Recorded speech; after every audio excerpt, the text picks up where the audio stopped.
Bonjour à vous, Pierre Rondeau. Vous êtes professeur à la Sport Management School. Vous êtes chargé de cours à l'Université Paris 1 Sorbonne, spécialiste du sport. Merci d'avoir accepté l'invitation de France 24.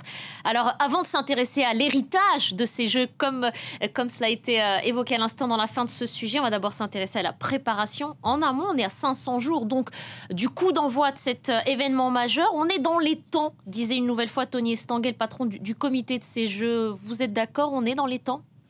Ah oui, si j'en crois à la communication officielle, et en tout cas si on constate ce qui se fait actuellement en France avec les travaux du Grand Paris et les travaux des Jeux Olympiques, on est dans les temps. Alors on est dans les temps effectivement, c'est une réalité.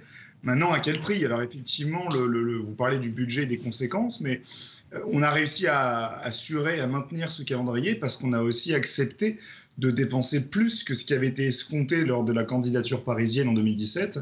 On est déjà sur un dépassement budgétaire, certes léger, mais on a déjà dépassé ce qui avait été pronostiqué, ce qui avait été estimé en 2017, puisque de 6,8 milliards, on est passé aujourd'hui à 8,8 milliards d'euros dépensés pour les JO. Mais on est dans les temps. Oui, et ces 8 milliards, 8 millions d'euros, qui est-ce qui les finance? Qui va financer ces Jeux en somme?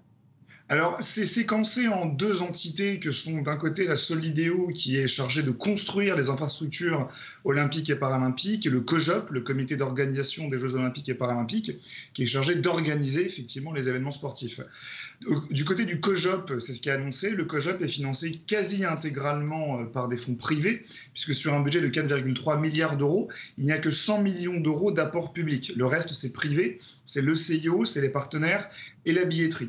Inversement, la Solideo, qui est chargée de construire les infrastructures, elle est en grande partie financée par des fonds publics, à la fois l'État, les collectivités, la ville de Paris, la région, en tout cas avec des fonds publics, mais qui sont des investissements durables et pérennes, puisqu'il y aura un projet de réhabilitation après l'événement passé. Alors on y reviendra, ce projet de réhabilitation après l'événement passé. D'abord, je voudrais réagir sur ces 100 millions d'euros public, on ne va pas parler du privé. Est-ce que ça comprend aussi le défi, le dispositif sécuritaire, cybersécuritaire aussi notamment, parce qu'il va falloir sécuriser la ville, les sites olympiques, les transports.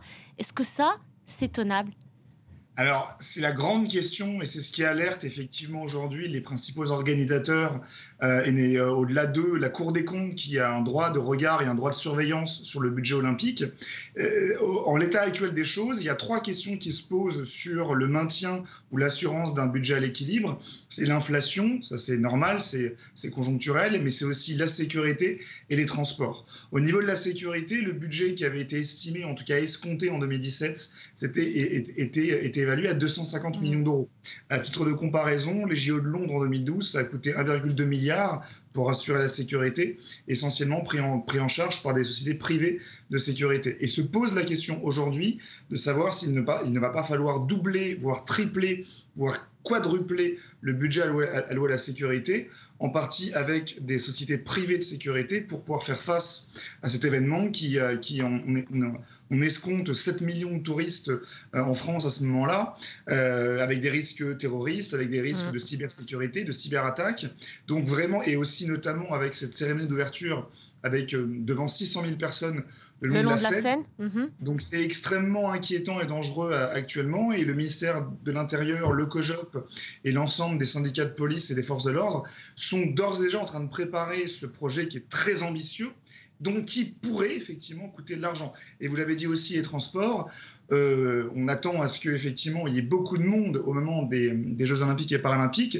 L'Île-de-France notamment escompte à ce qu'il y ait pour l'instant, il y a un manque à gagner, en tout cas un manque dans l'investissement d'au moins 800 millions d'euros pour assurer le transport, pour assurer l'organisation des transports en Île-de-France durant l'événement. Donc effectivement, ça va coûter de l'argent pour la sécurité, pour les transports, et on pourrait imaginer à ce que d'ici 2024, le budget encore augmente. Il y a une petite frustration de la part de certains Parisiens, Franciliens, Français même d'autres régions. C'est le coût des billets, par exemple, 120 € pour une phase de qualification de skateboard. C'est hors de prix, c'est frustrant pour les Français qui habitent tout près de ces Jeux, qui aimeraient y participer. Vous la comprenez, vous, cette colère qui monte d'ailleurs ?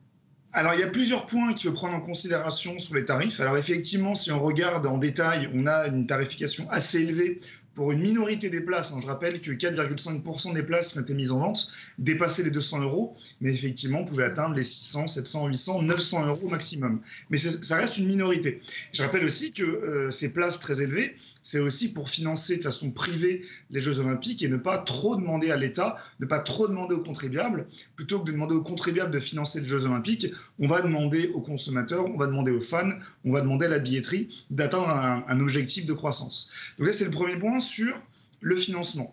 Ensuite, dans le détail sur ces places, la tarification a créé une polémique. Il faut quand même rappeler que si je fais la comparaison avec Londres 2012, on est sur un même prix moyen. À Londres en 2012, on était sur 60 livres prix moyen tarification. Rapporté au taux de change et à l'inflation 2023, on est à 90 euros. Et 90 euros, c'est précisément le prix moyen des places. Ensuite, on a 1 million de places qui vont coûter 24 euros. On a 50% des billets qui vont coûter moins de 50 euros. Ce qui a joué finalement sur cette polémique, c'est la faiblesse de la communication et de la pédagogie, c'est qu'on a communiqué allègrement sur le fait que les JO allaient être populaires, inclusifs, démocratiques, accessibles. C'est pas le cas. Or, les gens se sont rendus compte qu'il y avait des places à 900 euros.